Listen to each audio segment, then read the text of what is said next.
लोकतंत्र को आजाद कराने और संवैधानिक संस्थाओं को उनकी पहचान वापस दिलाने वाली इस यात्रा से जुड़ने वाले न्याय योद्धाओं का शुक्रिया।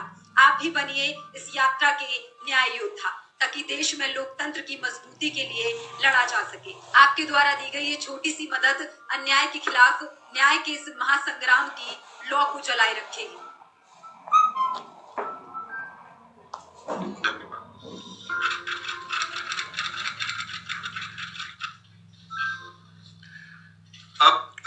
इसके बाद में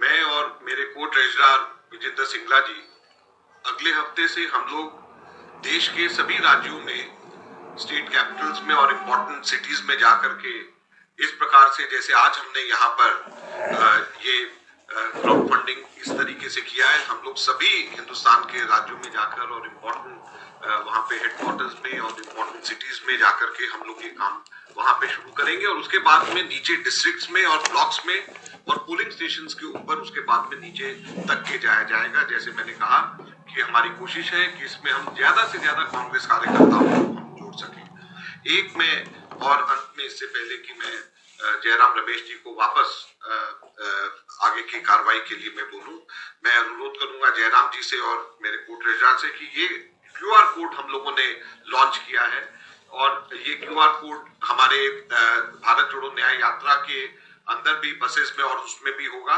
और इस QR कोड को भी क्लिक करके लोग इसमें डोनेट कर सकते हैं।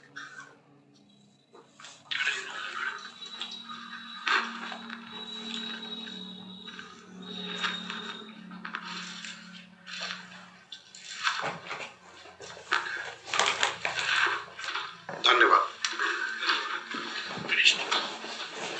साथियों, मैं जानता हूं आपके मन में क्या क्या सवाल है। थोड़ा इंतजार कीजिए उन सवालों को जवाब का, वो अलग से करेंगे। पहले जो अजय माकन जी ने कहा है डोनेट फॉर न्याय के बारे में, डोनेट फॉर INC के बारे में और क्राउड फंडिंग के बारे में जो कुछ आपके सवाल हैं आप माकन जी से पूछें।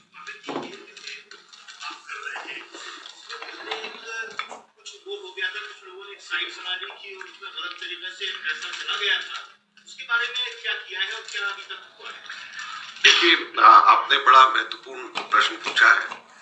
मैंने आप लोगों से एक बार इनफॉर्मल ब्रीफिंग जब हुई थी पिछली बार, मैंने बताया था कि पहले 2 दिन में ही 50,000 से ज्यादा अटैक हमारी वेबसाइट के ऊपर हुए थे और फिशिंग अटैक हमारे वेबसाइट के ऊपर हुए थे। फिशिंग अटैक वो होता है कि वेबसाइट से जिसमें डोनेशन लिया जाता है उससे मिलता जुलता नाम का कोई साइट बना दे और उसके अंदर वो पैसे इकट्ठे करने शुरू कर दे। ये फिशिंग अटैक हमेशा ऐसा क्राउड फंडिंग के अंदर, जो पॉपुलर क्राउड फंडिंग होता है उसके अंदर होता है। हमारा ये फर्ज रहता है कि हम उस पर सजग रहें और उस पर कार्रवाई करें। आपको बताते हुए मुझे खुशी है कि एक इसी से मिलता जुलता नाम का किसी व्यक्ति ने, एक 22 साल का के नवयुवक ने शुरू किया और जैसे ही हमें पता चला हम लोगों ने उसके ऊपर उसी वक्त कार्रवाई करी। हैदराबाद के अंदर हैदराबाद पुलिस ने उसके ऊपर कंप्लेंट का संज्ञान लिया और अगले ही दिन वो साइट बंद करा दी गई और कल जो व्यक्ति जिसने ये कार्य किया था वो अरेस्ट हो गया और वो अरेस्ट होकर के जयपुर से उसको हैदराबाद ले जाया गया है और उसके ऊपर बहुत ही संगीन धाराएं जो भी इसमें वायलेशन हुई है उसके ऊपर कार्रवाई हुई है। मैं आज यहाँ पे आप लोगों के माध्यम से फिर से कहना चाहूंगा कि इस प्रकार से ये बेईमानी कतई बर्दाश्त नहीं करी जाएगी।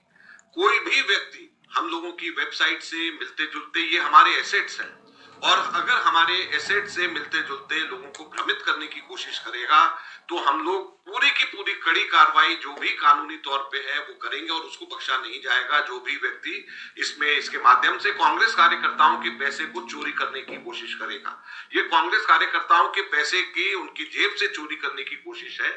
हमें खुशी इस बात की कि हमने उसी वक्त इसका संज्ञान लिया और मुश्किल से 40-50 हजार रुपए ही उसके अकाउंट में केवल जा पाए थे जो वहां पे अभी लोकल पुलिस ने कहा, लेकिन उसी वक्त उसको रोक दिया गया।